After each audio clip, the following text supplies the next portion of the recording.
दोस्तों, जैसे कि हम जानते हैं हमारा मन बहुत चंचल होता है। ये मन हमेशा इधर उधर भटकता रहता है। ऐसा कहा जाता है कि अगर हम अपने मन को कंट्रोल करना सीख लें तो दुनिया में कोई ऐसी चीज़ नहीं है जिसे हम हासिल ना कर सकें।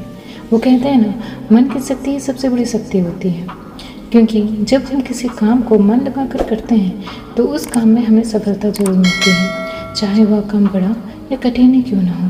लेकिन प्रॉब्लम तो तब खड़ी होती है जब हमारा मन हमारे वश में नहीं रहता और अपनी मनमानी करना शुरू कर देता है। और अब ऐसे में सवाल ये उठता है कि हम अपने मन को काबू करना कैसे सीखें। ऐसे देखा जाए तो मन को काबू करना कोई मुश्किल काम नहीं है। प्राचीन काल से ही मेडिटेशन के सहारे लोग अपने मन पर काबू करते आए हैं, क्योंकि मेडिटेशन करने से हम अपने मन को काबू कर सकते हैं। बस कंडीशन ये होगी कि हमें इसकी लगातार प्रैक्टिस करनी होगी, क्योंकि जिस प्रकार किसी घोड़े को काबू में करने के लिए एक इंसान को बार बार प्रयत्न करने होते हैं। नया घोड़ा सवार को अपने ऊपर चढ़ने नहीं देता और घुड़सवार को बार बार नीचे गिरा देता है, लेकिन घुड़सवार दृढ़ निश्चयी है तो वो बार बार गिरता भी है और फिर से घोड़े को काबू करने की कोशिश भी करता है। और अंत में बहुत प्रैक्टिस के बाद वह घोड़े पर काबू पाने में सफल हो जाता है और फिर यही घोड़ा उस घुड़सवार को उसकी मंजिल तक ले जाता है। ठीक उसी तरह आपको भी बार बार प्रयास करने होंगे, तब कहीं जाकर मन वश में होगा।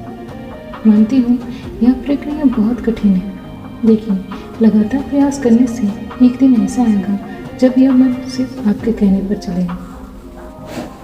वैज्ञानिकों के माने तो वो भी कहते हैं जो लगातार मेडिटेशन करते हैं उन्हें टेंशन बहुत कम होती है और धीरे धीरे उन्हें नेगेटिव थिंकिंग आना भी बंद हो जाते हैं। दूसरा, अपने मन को काबू करना है तो खुद को जितना हो सके बिजी रखें। जो बुरा है उसे समझें और अपने मन को समझाएं कि ये बुरा है। मन में गलत विचार आते ही उनसे दूर हो जाना ही आपके लिए अच्छा है। अच्छे विषय की बातें सोचें, इस तरह से आप मन को काबू कर पाओगे, क्योंकि खाली दिमाग शैतान का घर होता है। जब इंसान अकेला होता है तो वो इधर उधर की बातें सोचना शुरू कर देता है। इसलिए जब भी आप अकेले रहो तो उस समय कुछ अच्छे काम करने का सोच सकते हो, जैसे बुक्स पढ़ना, अपने गोल्स के बारे में सोचना, डायरी लिखना। दोस्तों, एक बात हमेशा याद रखिए, मन इतना शक्तिशाली है कि अगर इसे अपने वश में कर लिया तो यह आपको आपकी मंजिल तक पहुंचा देगी। और जहां मन को अपनी मनमानी अर्थात वश में ना कर पाए तो यह आपको पूरी तरह से बर्बाद कर देगा।